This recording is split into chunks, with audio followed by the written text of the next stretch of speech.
자, 요한복음 계속 강해를 하도록 하겠습니다. 오늘 38번째 강해가 되겠습니다. 오늘은 제목은 진실을 보고도 갈팡질팡한 판결, 이런 제목을 가지고 함께 나눠보도록 하겠습니다. 요한복음 11장 45절에서 57절까지 함께 또 문맥을 읽으면서 살펴보도록 하겠습니다. 먼저 요한복음 11장 45절을 읽고 시작하도록 하겠습니다. 45절에서 46절이 되겠습니다.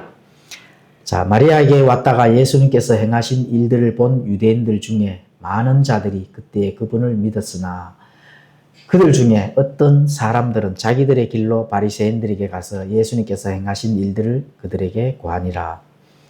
자, 우리가 지난 시간에도 예수님께서 나사로야 나오너라 이런 외침과 함께 죽은 지 나흘이나 되고 살이 썩어서 냄새가 날 정도의 그 나사로가 살아서 나오는 것을 공부를 했습니다. 자, 이런 죽은 자가 살아서 나오는 이 사건을 토대로 많은 이 소문들이 이 이스라엘 모든 유대인들 또 저 사내들인 공예까지 지금 소문이 들어간 상태에서 지금 유대인들 또 바리새인들 종교 지도자들이 지금 발칵 난리가 났습니다. 왜냐하면은 죽은 자가 나흘이나 된 이 나사로가 다시 살아났다 하는 것은 그 예산 일이 아니라는 거죠. 자, 그래서 그런 많은 사람들이 예수님께로 달려와서 지금 예수님에게 지금 어떠한 일들을 지금 펼쳐지는 건지 사람들이 매우 궁금한 가운데 있는 거죠. 그리고 그 예수님께서 행하신 일들을 보고 유대인들 중에서도 많은 자들이 이제 예수님을 믿게 되는 그런 일들이 지금 벌어지고 있는 겁니다. 그래서 두 가지로 나눠지는 거죠. 믿는 자들이 이제 나타나는 거고, 그리고 또 예수님께서 자, 안식일 날 병자를 고치고 또 눈먼 자를 눈을 뜨게 하고 이제는 어떻게 돼요? 죽은 자까지 살리는 이런 기적을 통해서 고발자가 일어나는 겁니다. 고발자. 사내들인 공예에 고발을 하는 거가 되겠죠. 자, 그래서 그런 거는 왜 그렇게 되느냐. 자, 살아있는 증거 나사로를 보고 예수님을 메시아로 이제 믿게 되는 그런 유대인들이 많이 생겨났다는 겁니다. 그런데 이 동일한 기적을 보고도 마음이 더 완악해져서 이제 사내들인 공예, 바리새인들, 종교 지도자들이 있는 데 달려가서 이 예수님을 밀고를 하게 되는 겁니다. 이런 두 부류의 자들이 나누어지는 거죠. 그래서 여기서 우리가 지금까지 요한복음을 이렇게 살펴보면서 나오는 그 내용들을 보면은 예수님께서 많은 기적과 이적을 일으키면서 또 예수님께서 메시아로서의 이 마지막 사역으로 지금 달려가고 있는 그런 과정에 놓여 있는데 많은 부활, 나사로가 다시 살아나는 이런 부활, 그렇죠. 죽은 자가 살아나는 거. 예수님이 죽은 자를 살렸기 때문에 물론 이 다음에 그 나사로가 다시 또 육체를 가졌기 때문에 죽을지라도 부활이라 하는 그런 어휘를 사용할 수가 있는 겁니다. 그런데 이 부활은 모두에게 다 전달이 되고 똑같은 사건이 되겠습니다. 믿는 자들, 그 사건을 통해서 예수님을 메시아로 받아들이는 자들이 있는 반면에 또 그 사건을 통해서 예수님을 고발하는 자들, 이 두 부류에 있는데 여기에서 자, 하나님의 역사는 중립을 허용하지 않는다는 것입니다. 자, 고발자가 있는 반면에 믿는 자가 있다는 거죠. 그렇죠? 이런 것들을 우리가 알 수가 있습니다. 그러므로 살아있는 말씀은 우리를 변화를 시키든지 아니면은 많은 사람들의 죄를 드러내어 그 사람의 마음들을 더 완악하게 만든다든지 이 두 부류가 생긴다는 겁니다. 그런데 예수님께서 나사로를 살렸다는 그 증거가 확실하게 이 땅 위에서 사실적으로 보여줬는 건데 증거가 부족해서 예수님을 메시아로 받아들이지 못할까요? 그거 아니거든요. 그렇죠? 그것은 받아들이지 못하는 자들은 자신의 생각과 전통, 물론 바리새인들 전통, 또 사두개인들, 종교 지도자들, 또 율법을 100%다 지키는 그런 높아져 있는 자들이 바로 하나님의 말씀, 하나님의 말씀이라는 것은 자, 예수님께서 나사로를 살리신 것도 하나님의 말씀으로 살린 겁니다. 그게 다 행위에서 나타난 거지만은 그 하나님의 말씀에 다 속한 거고 말씀으로 나사로가 살아난 겁니다. 나사로야 일어나라 했고 말을 전했을 때 나사로가 어떻게 했어요? 일어난 거거든요. 예수님이 침묵하면서 나사로를 육체를 잡고 이렇게 말씀 한마디 없이 일으키니까 살아난 게 아닙니다. 말씀을 했기 때문에 살아났다. 그래서 하나님의 말씀 위에 예수님이 행한 그 일 위에 뭐를 뒀을까요? 사람의 전통, 그렇죠? 인간의 생각을 위에 뒀을 때는 바로 그 사람들은 절대로 메시아로 받아들이지 않는다. 오늘날도 마찬가지잖아요.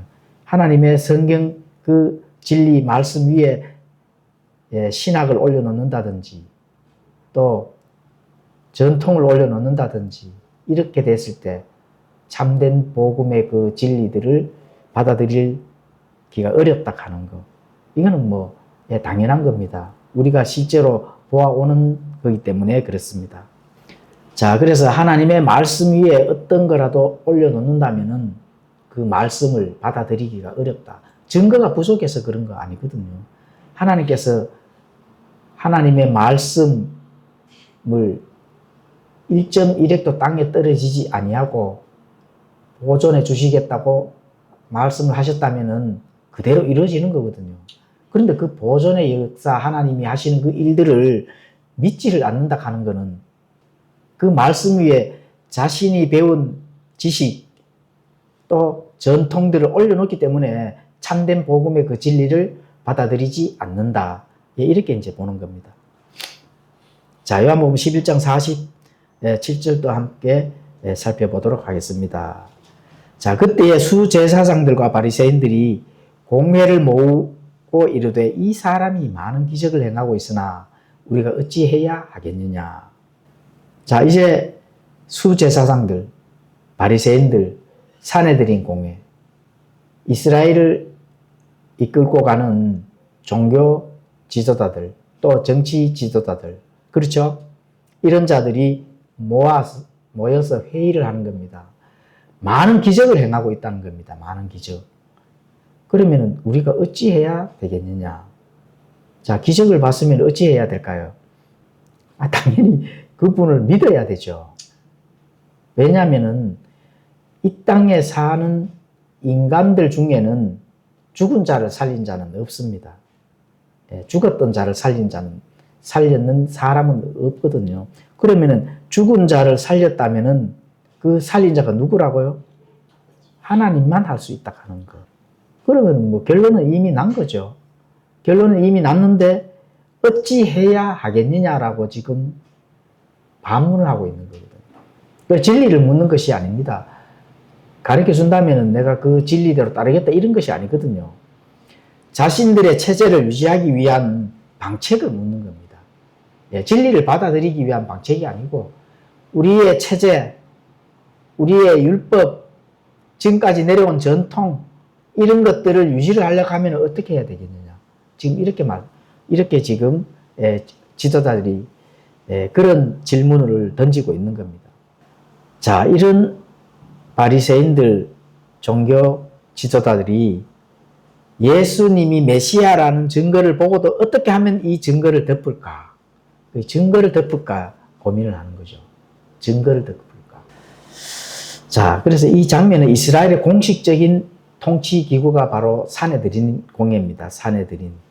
그러니까 이제 공식적으로 이 메시아 예수님을 어떻게 처리를 할 것인가 이렇게 회의를 하고 이제 그거를 처리를 해야 될 부분들을 위해서 이제 모이는 장면이 바로 우리가 어찌 해야 되겠느냐. 그리고 기적을 행함에도 불구하고 진리를 막으려고 어떻게 돼요? 술수를 부리는 겁니다. 이 종교 지도자들이. 그렇죠? 이게 바로 타락한 인간의 본성입니다. 인간의 본성. 그저께 윤석열 대통령 재판이 이루어졌죠. 윤석열 대통령 재판이 이루어졌는데, 자, 법원에서는 어떤 일이 벌어졌을까요? 우리가 어찌해야 하겠느냐, 않겠습니까? 그렇죠?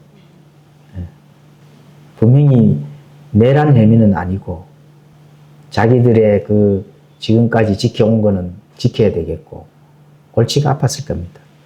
지금 그거와 이 사내들인 공예하고 지금 똑같은 현상이 벌어진 거죠. 부인할 수 없는 사실입니다. 윤석열 대통령의 계엄령 선포는 대통령의 통치 권한이라 하는 것은 부인할 수가 없는 헌법이 가지고 있는 사실이거든. 그렇죠? 그런데 그런 진실을 보고도 우리가 어찌해야 될까요? 누구한테 물어봤을까? 이 판사들이 모여서 누구한테 물어봤을까? 궁금하죠? 자, 바리새인들 종교 지도자들이 이 사내들인 공회에서 지금 재판을 하고 회의를 하고 있는 것에 대해서 예수님의 권능을 알았을까요? 몰랐을까요? 예수님의 능력, 나흘이 나돼서 확실하게 죽은 그 나사로를 살렸는 그 능력 당연히 알았죠. 알았으니까 대책을 세우는 거잖아요. 그런데 이런 자들이 대책을 세울다 하는 그런 그 기적을 봤다면은 본인들이 정말 메시아를 기다리는 자라 하면은 아, 저분이 메시아야. 바로 납작 엎드려야 됩니다, 사실은. 그렇게 돼야 되죠. 주님 믿습니다 하는 그런 상황을 전개를 해야 됩니다. 헌법에 보장된 계엄령을 선포를 했다면은 왜 계엄령을 선포를 했을까? 이 나라의 반국가 세력들을 무너뜨리고 또 부정선거가 있는지 없는지 확실하게 밝혀서 나라를 세우기 위한 계엄령 선포였다면은 합당하고 타당한 판결을 내려야 된다는 거예요. 그렇죠? 인간의 생각이나 양심을 저버리면 안 된다는 거죠. 국가가 완벽하게 세워놓은 이 국가의 이 헌법을 무너뜨리면 안 된다는 거죠. 헌법을 준수를 해야 된다. 이런 것들을 우리가 지금 이 성경을 하면서도 이 사내들인 공예에 예수님에 대한 그 판단과 지금 내용이 비슷하게 나가지 않나요? 진리 앞에서 결단하지 않는 것은 곧 대적하는 겁니다. 진리 앞에서 그 진리의 판단에 그 양심이 바르게 작동을 하지 않는다면은 그 진리를 대적하는 거다. 많은 사람들이 하나님의 말씀에 대한 그것들을 옳은 것, 바르게 판단을 하지 못하는 양심이라면은 하나님을 대적하는 거다. 아무리 좋은 말을 해도 그는 하나님을 대적하는 것밖에 안 되죠. 자, 이 사내들인 공예에 이런 이 종교 지도자들은 바로 성경을 하나님의 말씀을 오용한 거죠. 다시 말하면. 기적을 일으키는 것을 보고도 그거를 감추려고 지금 급급하고 있으니까. 그렇죠. 하나님의 말씀을 인간의 전통과 학문의 틀에 가둘 때 기적이 눈앞에 있어도 못 본 척, 보지 못한 척 이렇게 하는 겁니다. 아니면 실제로 보이지 않는 거지. 두 가지 중에 한 가지죠. 알면서도 모르는 척, 아니면 진짜 모르는다든지. 모르면은 몰라서 망하는 거고, 아는데 모른 척 해도 그것도 어차피 망하는 거죠. 멸망으로 가는 수밖에 없습니다. 심판의 대상일 수밖에 없다는 겁니다. 자, 48절에서 또 49절 또 읽고 한번 살펴보도록 하겠습니다. 만일 우리가 그를 이대로 내버려 두면 모든 사람들이 그를 믿을 것이요. 또 로마 사람들이 와서 우리의 터전과 민족을 다 빼앗아가리라 하매.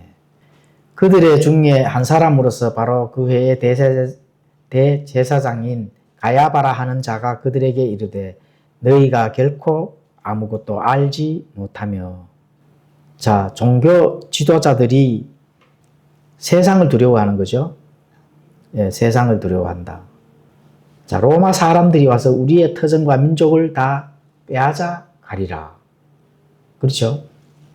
그냥 저 기적을 일으키는 저 예수라 하는 저 사람을 그냥 그대로 놔두면은 로마 사람들이 와서 우리의 터전과 민족을 다 빼앗아 가리라. 이런 이유를 만드는 겁니다. 윤석열 대통령을 그냥 놔두면은 사형을 시키든지 해야지 그냥 놔두면은 어떻게 돼요? 예? 본인들이 죽는 거잖아. 예. 그래 무조건 사형을 시켜야 되는 거죠. 이게 똑같잖아요. 맞죠? 로마 사람들이 와서 우리의 터전과 민족을 다 빼앗아 가리라. 이렇게 되는 겁니다. 그럼 예수님이 하나님이신데 창조주이신데 창조주를 배척하는 거잖아요. 맞죠? 이 사람은 눈치를 보는 겁니다. 판사들도 똑같습니다. 예. 당의 눈치를 보는 거죠. 당. 어느 당의 눈치를 볼까요?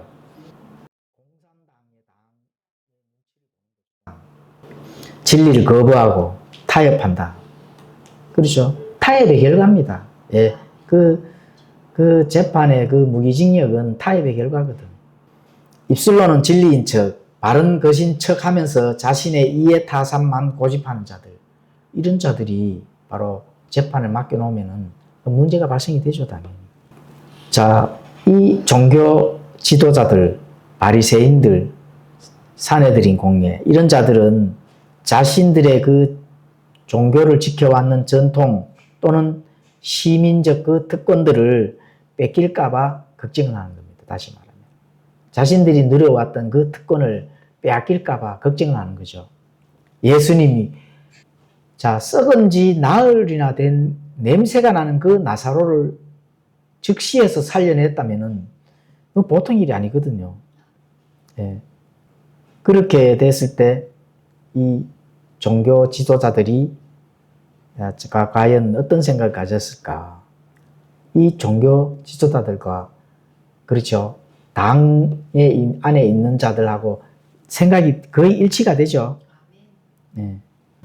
그리고 이 말씀의 진리를 내 삶의 주인으로 모시지 않고 내가 지금 하고 있는 그 영역, 그 특권, 국회의원이라는 특권, 예? 자신의 당을 유지하기 위한 그 특권, 예, 이런 것들, 그런 자리만 고집하는 거죠. 그렇게 됐을 때 헌법은 무시가 되는 겁니다, 사실. 그렇죠? 하나님의 진리의 그 말씀의 통치를 당연히 거부하게 되는 겁니다. 자, 우리가 여기서 결론을 얻을 수가 있습니다. 바른 양심은 오직 말씀 안에만 있다. 예, 이걸 알 수가 있습니다. 그러니까 이 양심은 하나님께서 심어준 양심이거든요. 양심에 빨간불이 딱 들어왔을 때 잘 그 양심을 지킬 수 있도록 노력을 하셔야 된다. 하나님께서 주신 그 양심을 지켜야 되는 거거든요. 믿음을 지키지 못한다 하면은 누구라도 준 양심이라도 지켜야 된다. 최소한의 양심이라도 지켜야 나중에 멸망하지 않는다 하는 거. 이거 우리가 지금 알 수가 있는 겁니다. 자, 49절에 가보시면 그들 중에 한 사람으로서 바로 그 해의 대제사장인 가야바라 하는 자가 그들에게 이르되 너희가 결코 아무것도 알지 못하며, 가야바라 하는 그 해의 대제사장이 있습니다. 자, 가야바라 하는 대제사장의 역할이, 자, 우리 대한민국의 역할이 누구예요? 가야바의 역할, 대한민국의 지금 대통령이 누구죠? 이재명 대통령과 가야바의 역할을 한번 살펴보겠습니다. 자, 이렇게 되면은 너희가 결코 아무것도 알지 못하며, 너희가 결코 아무것도, 이게 무슨 말일까요? 가야바는 예수님을 죽여야 우리가 산다는 겁니다. 지금 그렇게 지금 결론이 나거든요. 자, 이재명이는 윤석열 대통령을 죽여야 자기가 산다. 이 성경은 왜 이렇게 딱 일치가 딱 될까요? 그게 실용주의적 계산을 하는 거죠. 예, 자신의 이익을 위해서, 그렇죠. 예, 자신의 모든 권력을 지키기 위해서 이제 실용적인 실용주의를 택하는 겁니다. 국민을 위한 헌법을 지킨다든가 이런 거는 일단 내려놓고, 그런데 그러면은 너희가 결코 알지 못한다 하는 거는 이건 지금 누구한테 얘기를 한 거예요? 바리새인들한테 얘기를 하는 겁니다. 왜 얘기했을까요? 왜 이런 가야바가 이런 대제사장이 가야바가 왜 이런 얘기를 했을까요? 자, 진실을 보고도 묻는 질문을 했다고 했잖아요. 영어로는 What do we? 우리가 어찌해야 할까? 이렇게 지금 종교 지도자들이 지금 그렇게 지금 질문을 한다 하잖아요. 그럼 대제사장이 너희가 뭘 알지를 못하느냐? 그 예수라는 자를 빨리 죽여야 우리가 산다. 이렇게 되는 겁니다. 그게 이제 너희가 결코 알지 못한다. 이렇게 지금 질책을 하고 있는 거죠. 이 바리새인들, 동료 바리새인들을 그 무능함을 질책을 하고 있는 겁니다. 모두가 하나가 되어서 이제 그 회의의 문제를, 안건을 일치를 시키기 위한 그런 것들로 지금 나아가는 거거든요. 그렇죠? 안건을 일치시키기 위한 그런 걸로 나아간다. 자, 50절을 읽도록 하겠습니다. 또 한 사람이 백성을 위해 죽어서 온 민족이 멸망하지 않게 되는 것이 우리에게 유익하는 것도 깊이 생각하지 아니하는도다 하더라. 이게 무슨 말이죠? 이해되죠? 이 지금 가야바가 얘기를 하는 거거든요. 자, 너희가 그것도 알지 못하느냐? 어떤 거? 한 사람이 백성을 위해 죽으면은 온 민족이 멸망하지 않는다는 겁니다. 자, 윤석열이를 지금 내란 우두머리 혐의로 죽인다면은 우리나라가 산다는 거예요. 지금 그런 걸로 지금 나가는 거거든. 아니면은 반대로 되니까. 그렇죠? 지금 여기에 있는 가야바 이 대제사장이 예수 그리스도를 죽여야 온 민족이 멸망하지 않는다 하는 거를 지금 얘기를 하고 있는 거거든요. 그것이 바로 우리에게 유익한 것도 깊이 생각하지 아니하는도다. 우리에게 유익하는 것. 우리에게 유익한 것이 뭐냐? 예수 그리스도를 죽여야 우리 민족이 멸망하지 않는다.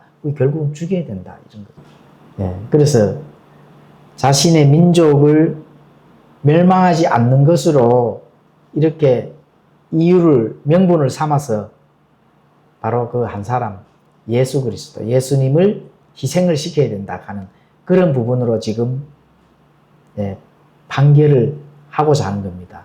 그 안건에 대한 그런 부분들을 하나로 일치시키도록 모으는 겁니다. 다시 말하면. 그 설득을 하고 있는 거거든요. 바리새인들, 종교 지도자들에게 설득을 하고 있다. 자, 그런데 여기서 우리가 반전이 있죠. 가야바는 아주 똑똑한 정치가처럼 설득을 하고 판단의 공의를 내세우고 민족을 내세워서 명분을 내세우지만 바로 비겁한 살인 공모자라는 거죠. 예수님을 죽여야 된다 하면 당연히 살인을 한다는 거잖아. 그렇죠? 그리고 교활한 정치가다. 이렇게 이제 볼 수가 있는 겁니다. 왜냐하면은 자신의 기득권을 지키려 하기 때문에 그렇습니다. 판단의 공의에서 정말로 하는 것이 아니라 자신의 기득권을 지키려고 예수 그리스도, 기적을 일으킨 그 예수 그리스도를 지금 희생을 시키려고 하고 있다. 이렇게 이제 볼 수가 있는 겁니다. 그런데 우리가 여기서 반전이 뭐냐 하면은 가야바가 지금 판결을 내리고자 하는 그 판결의 그것이 자기도 모르는 사이에 인류 구원을 위한 하나님의 영원한 계획을 선포를 하고 있다 하는 거. 이걸 이제 지금 성경에서 나타내 주는 거거든요. 예수님은 어쨌든 죽어야 되잖아요. 그렇죠? 희생 허물로 오셨는 거거든, 사실은. 그런데 그거를 지금 가야바라 하는 이 대제사장의 판결을 통해서 본인이 예수 그리스도가 정말로 해야 될 일을 지금 하고 있는 겁니다. 그렇게 되는 거죠. 그런데 우리 지기현 판사가 판결을 내린 걸 한번 보면은 물론 비겁하고 불의한 거 맞습니다. 불의하고 또 타협하고 이런 아주 어쨌든 판결의 그 결과를 보면 그렇게 판단할 수 있는 겁니다. 자, 윤석열 한 사람을 제거하면 자신들의 기득권과 세력들을 지킬 수 있을 것으로 생각하는. 근데 그 계산이 오산이 된다. 오산입니다, 사실은. 잘못된 계산이죠. 왜 잘못된 계산이냐? 정의가 그렇게 수렇게 무너진다든지, 정의가 승리 못하는 때가 없었습니다, 사실은. 정의는 반드시 승리한다 하는 거. 이런 부분들을 지금 성경도 지금 나타내주고 있는 거거든요. 가야바는 유대 민족의 멸망을 막으려고 했으나 예수님의 죽음은 유대인뿐만 아니라 흩어진 하나님의 자녀들을 하나로 모으는 결과를 낳았습니다. 그렇죠. 유대인, 이방인, 교회를 하나로 지금 모아놓은 거예요. 예수 그리스도께서 십자가의 그 모든 사역의 그 희생 헌물이 된 이후에, 그렇죠. 유대인 따로, 이방인 따로, 교회 따로가 아니라 이제는 예수 그리스도에 속한 그 몸에 다 달려 있도록 할 수 있는 그걸로 하나로 지금 뭉쳐져 있다. 이런 결과를 낳은 거죠. 가야바도 마찬가지입니다, 사실은. 그리고 오늘날 또 마찬가지예요. 만약에 윤석열이가 지금 사형 선고를 받았잖아요. 그렇죠. 지기현이가 무기징역은 사형 선고나 마찬가지니까. 그래 됐을 때 흩어진 많은 이 하나님의 그 진리를 알고 있는 바로 하나님의 우파 민족, 우파 이 애국자들이 하나로 모으는 그런 결집하는 그 결과를 낳게 되었습니다. 왜냐하면은 명분이 있었거든요, 사실은. 그리고 지금 전 세계 국가들도 하나로 그 의견을 뭉쳐지는 그런 결과도 지금 낳고 있습니다.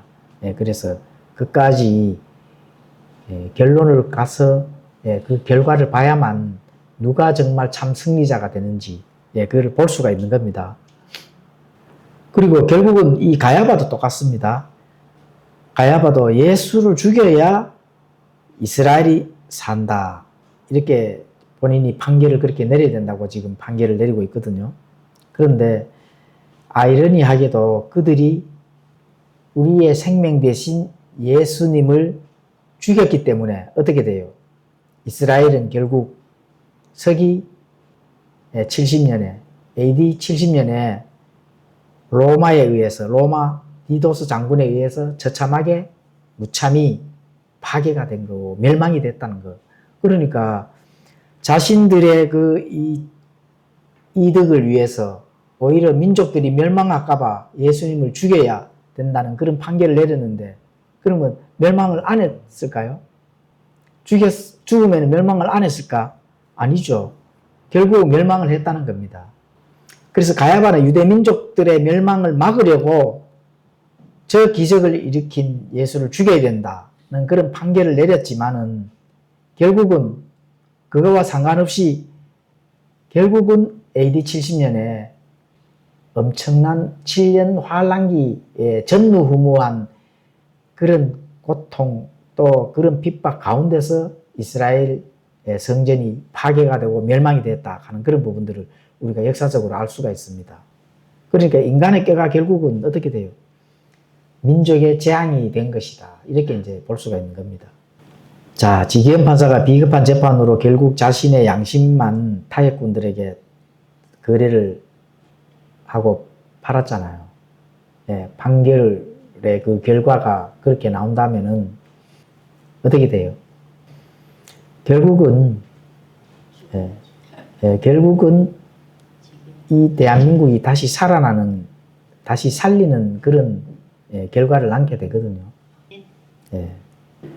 자, 자기 이득을 위해서 자기 민족들의 그 명분을 세워서 비진리와 타협을 비진리로서 나아가는 것이 되고 진리를 파괴를 시켰잖아요. 가야바는. 그렇죠?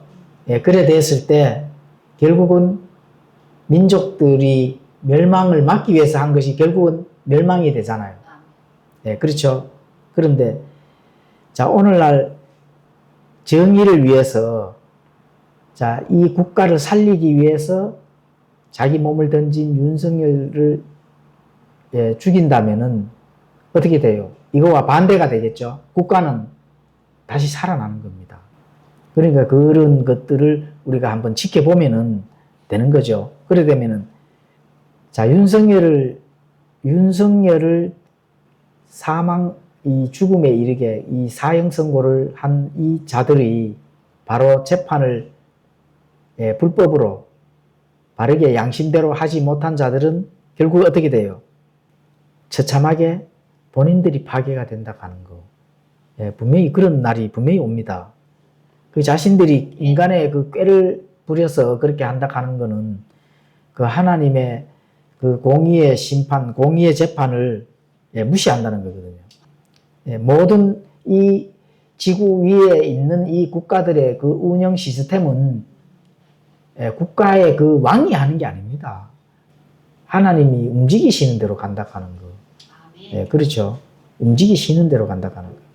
그런데 결국은 하나님의 뜻대로 움직이지만은 정의가 살아있는 가운데 그 마차 가운데서 그 열차 가운데서 그 테두리 법 안에서 하나님의 뜻대로 움직이는 거지 인간의 생각이나 마귀들의 생각이나 이런 거에서 움직이는 것이 아니다. 이런 것들을 우리가 분명히 알아야 된다 하는 겁니다.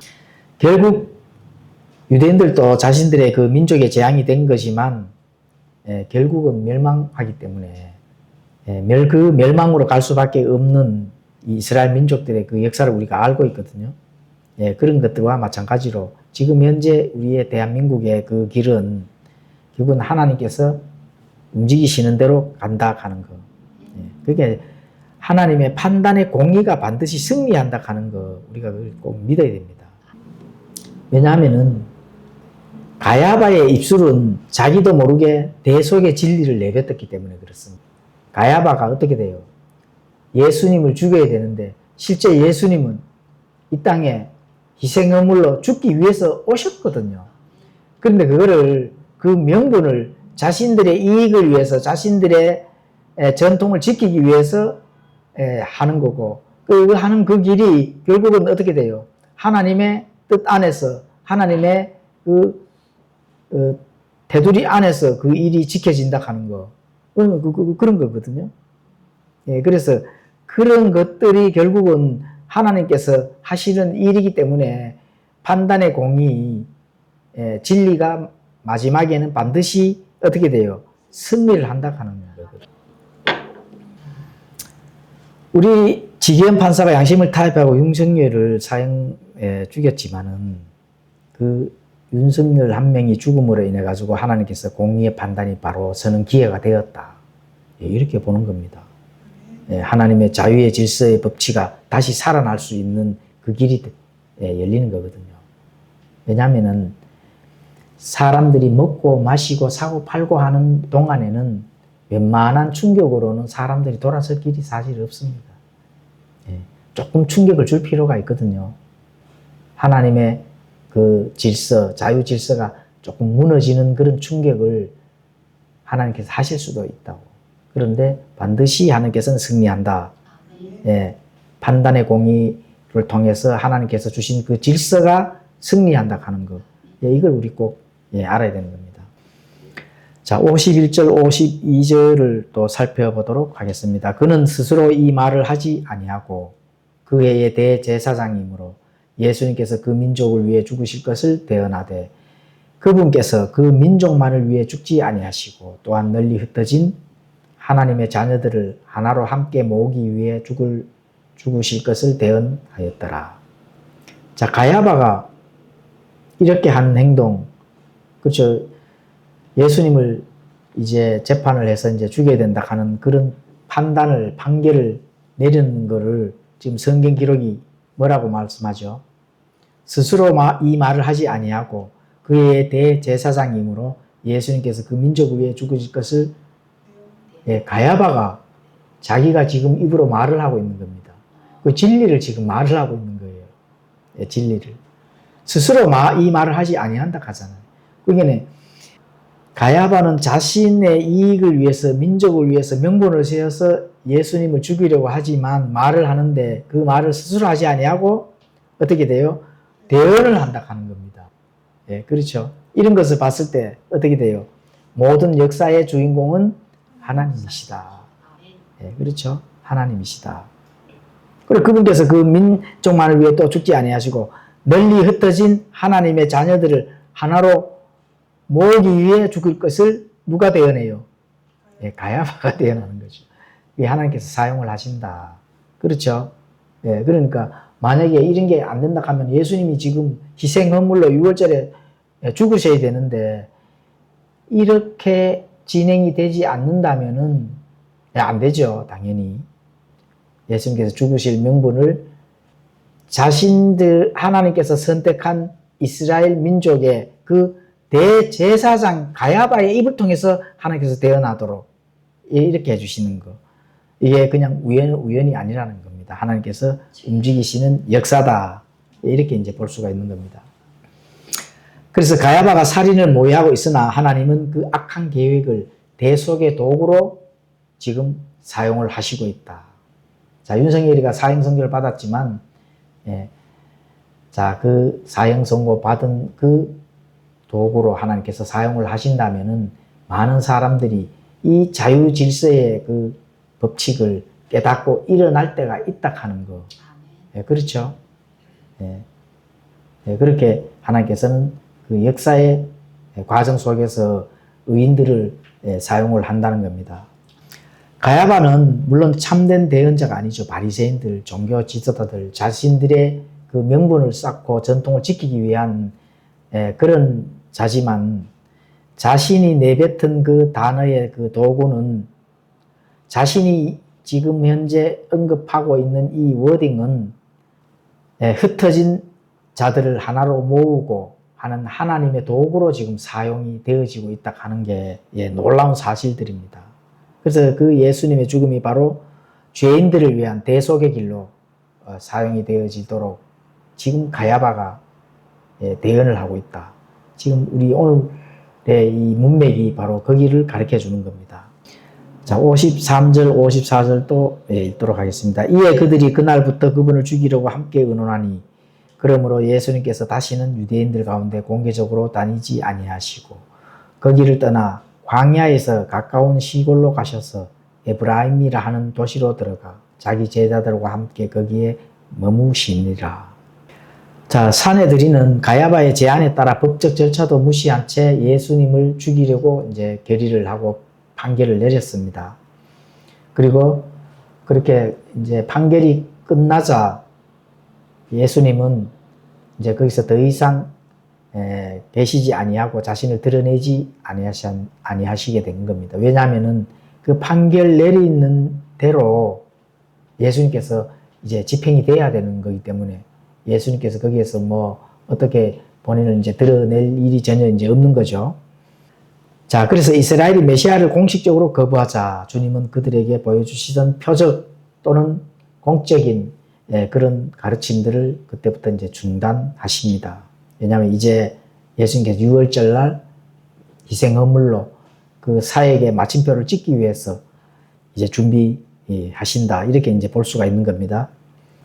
그리고 또 이스라엘에 대한 심판, 또 제자들에게 이제 앞으로 제자들이 해야 할 일들이 너무 많거든요.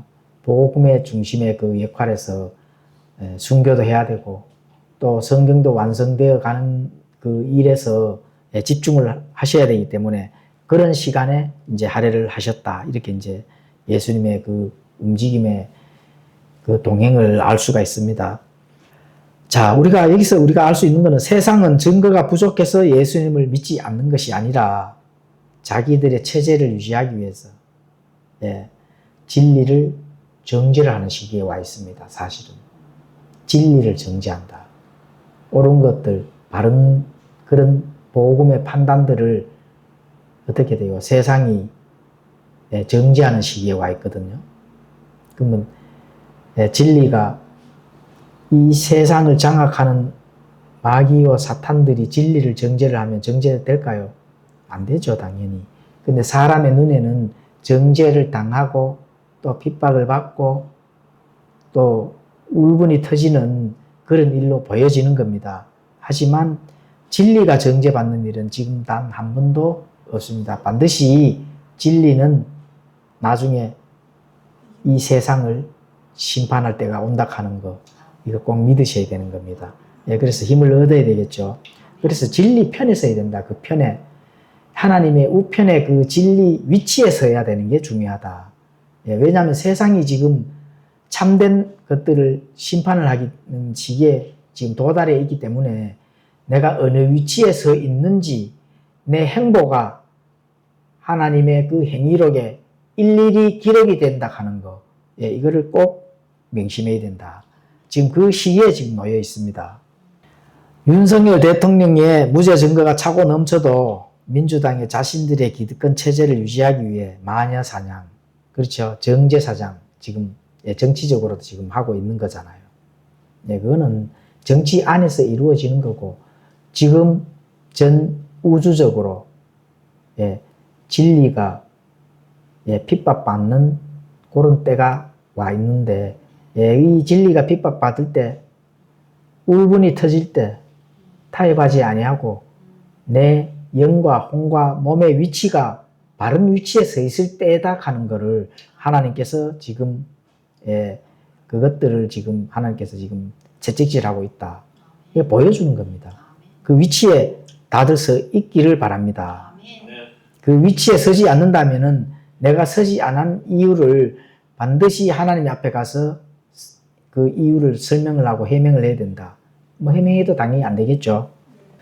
자, 예수님은 시간이 얼마 남지 않았음을 아시고 제자 교육에 집중하셨습니다. 자, 우리도 세상이 진리를 거부하는 이때에 보존된 하나님의 말씀을 붙들고 주님과 개인적인 교제를 나누는 일에 힘을 써야 됩니다. 그 위치입니다. 주님의 위치, 하나님께 영광을 더 많이, 또 우리가 깊은 이 마음 안에서, 우러나온 마음 안에서 하나님께 영광 돌리는 시간, 성도들과 교제하는 시간을 더욱더 가깝게 해야만 그 위치에서 하나님께서 하나하나 행위록에서 또 하나하나 하나님께서 지켜보고 계신다 하는 그런 부분들, 그렇죠. 많은 사람들이 모를 땐 몰라도 세상이 지금 진리를 이 판단하고 정죄할 이 시기에, 그 시기에 내가 바르게 서는 것이 나의 굳건한 믿음을 하나님께 보여주는 때다. 이렇게 볼 수가 있는 겁니다. 자, 예수님은 아무 때나 죽으신 것이 아니라 하나님의 경륜에 따라 유월절 어린 양으로 죽으셔야 됩니다.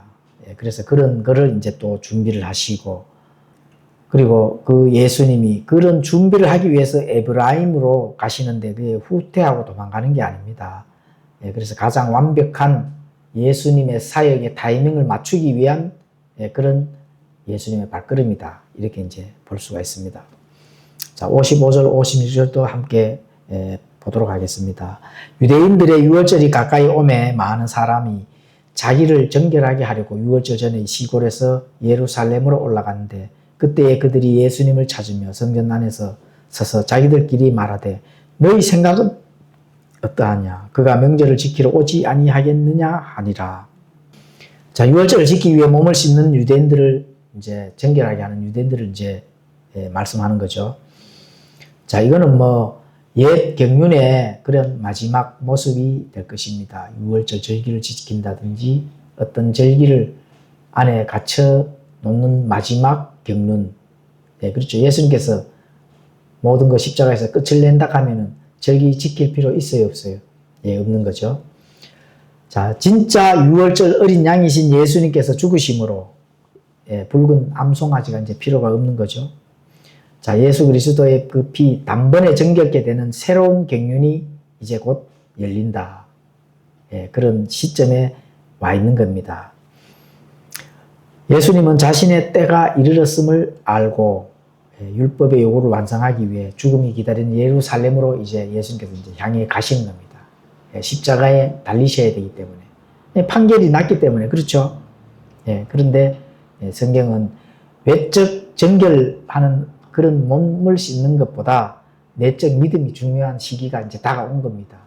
이거와 마찬가지로 우리가 참된 복음을 가지고 바른 위치에 정말로 서 있는 것, 내 영과 혼과 몸이 그 위치에 서서 하나님 앞에 그 믿음을 증명해 보이는 시기가 이 시기다. 이렇게 이제 보시면 되는 겁니다. 자, 57절도 읽도록 하겠습니다. 한편 수제사장들과 바리새인들은 양측 다 그분을 붙잡기 위해 누구든지 그분께서 계신 곳을 알거든 그것을 알리라고 명령을 내렸더라. 자, 이제 예수님을 잡아다가 이제 죽여야 되잖아요. 그래서 이제 광고를 하는 겁니다. 그렇죠. 광고를 해서 칙령을 내리는 겁니다. 공식적인 예수님을 잡기 위해서. 자, 이렇게 칙령을 내리면은 사람들에게 포상과 밀고를 이제 하게 되면은 포상도 받고 그 밀고자들을 또 이렇게 거기에 유익을 주겠죠. 그때가 바로 이스라엘 민족들의 그 영적 암흑기라 하는 사실을 알 수가 있습니다. 우리도 지금 이 시대에 암흑기잖아요. 불법을 보고도 그 불법을 어떻게 처리를 하지를 못하고 있는 이 암흑기, 이 시점이 지나가야만 하나님께서 마지막 때의 그 통쾌한 승리의 장이 온다 하는 거, 이걸 꼭 아셔야 됩니다. 암흑기는 항상 있어야만 그 암흑기 속에서 우리의 믿음의 그 위치를 바르게, 또 판단의 공의가 어수중간한 것이 아니라 정확한 그 판단의 공의가 서는 그 위치, 하나님께서 정확하게 판단을 하셔야 되거든요.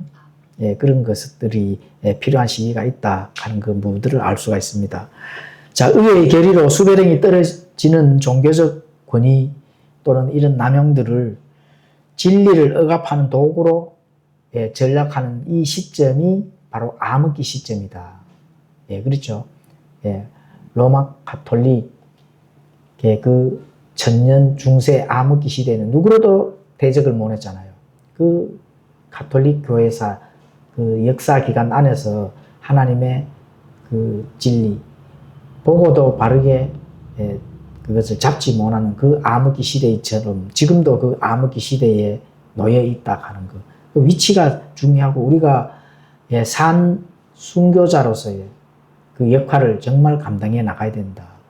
죽음으로서의 그 순교자가 아니라 살아있는 그 순교자, 그 위치에 서서 진리를 바르게 받아들이고 그 위치에서 내가 해야 할 일을 해야 된다 하는 그 시기가 바로 암흑기 시기입니다. 자, 이스라엘이 왕국을 거부하고 메시아를 죽이기로 작정한 바로 배도의 정점이 되겠습니다. 정점, 사실 정점까지 왔죠. 정점까지 왔었기 때문에 자, 뭐가 필요해요? 예수님이 자, 윤석열이가 지금 한 사람의 희생 헌물이 됐잖아요. 그러면 그 다음에는 누가 희생 헌물이 돼야 돼? 이재명이가 희생 헌물이 돼야 되니까 재판을 받아야지 당연히. 재판이 얼마 안 남았다 하는 거 분명히 그렇게 될 겁니다. 그래서 산에 들이는 주님을 이제 사형을 시키고 이제 저 기적을 일으키는 자신들을 지금 눌리고 자신들을 눌리고 자신들 위해서 하는 이 예수 그리스도라 하는 저자를 이제 잡았으니 자신들이 이제 자신들의 그 시대가 놓여 있는 것처럼 되었을 겁니다. 그런데 그게 사실은 아니죠. 우리 주님은 뭘 위해서 가시는 거예요? 온 인류의 역사에 희생 헌물이 되기 위해서 가신다. 이런 것들을 알 수가 있습니다. 산에 내리는 착각을 하는 거죠. 이제 예수를 잡았으니까 이제 우리가 이제 완전하게 자신들의 이 전통을 지킬 수 있겠다 이렇게 생각했지만 예수님은 전혀 다른 온 인류의 구속을 위해서 희생헌물이 되시는 그 길로 가는 거죠. 방향은 같은데 목적이 다른 겁니다. 목적이. 자, 오늘날도 배도의 정점을 향해 달려가고 있는 겁니다. 배도의 정점. 자, 정점이 언제 될까? 꼭 바로 그 가까운 시점이 정점이 될 겁니다. 그래서 심판의 정점도 함께 맞이하는 그런 날이 곧 된다 하는 그런 부분들을 우리가 요한복음 11장에 나오는 마지막 부분이 되겠죠. 11장, 요한복음 11장 45절에서 57절까지의 내용의 문맥이 오늘날 현실과, 자, 그때 예수님의 사역 당시의 그 정치의 현실, 또 오늘날 정치 현실과 별반 다를 바가 없는 그런 것들을 한번 살펴봤습니다. 그런데 하나님의 판단의 공의는 그대로 살아있고 집행이 되고 정의가 반드시 정점에서는 이긴다 하는 거, 우리가 오늘 이 단락에서 배워봤습니다. 기도하고 마치겠습니다.